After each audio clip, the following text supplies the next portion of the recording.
When I first saw the house, I thought I'd hit the jackpot. It was cheap, it was quiet, and it sat at the end of a long, narrow road. The landlord mentioned the last tenant left in a hurry for a job, but I didn't think much of it. I needed a place, and this felt perfect. The first few weeks were silent, almost too silent. Just the normal groans of an old house settling. I unpacked, got into a routine, and started to feel at home. The first hint that something was off was small. Food disappearing. A couple of bread slices here, some milk there. I figured I was just forgetful, disorganized. It's easy to lose track when you live alone. Then things started moving. I'd come home to find a chair slightly out of place, or the TV volume turned down. I even started taking pictures of rooms before I went to bed, just to prove to myself I wasn't losing my mind. The real terror started when I found the footprint.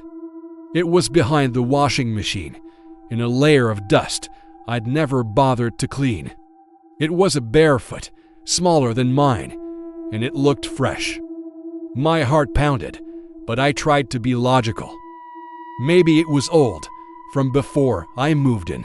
But that night, I woke up to a sound that wasn't mine and wasn't the house. It was breathing, slow, steady, and close. I lay frozen in my bed, too scared to even move. After what felt like an eternity, it stopped. The next day, I tore the house apart, looking for any sign of a break-in, any possible hiding spot. I found nothing. So I bought some cheap security cameras and set them up in the kitchen, living room, and the main hallway.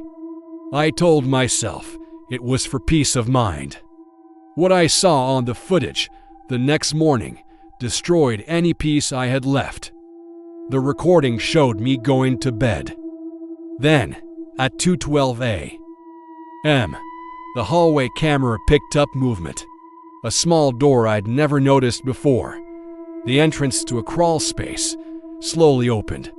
A hand emerged, then a pale, thin head.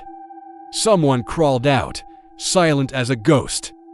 They moved through my home like they owned it, drinking milk straight from the carton in my fridge, sitting at my table, just watching the dark living room. Then, they walked right up to my bedroom door. The camera couldn't see inside, but it caught the handle turning slightly before releasing. They just stood there for a long, long time. Then they slipped back into the crawl space and vanished. I was sick. I called the police, showed them the video. They searched, but found nothing. No fingerprints, no one inside. They suggested it might be a glitch, or that someone broke in and left quickly. I knew they were wrong. That night, I didn't even try to sleep. I sat in the living room with all the lights on, my eyes glued to the live feed on my phone.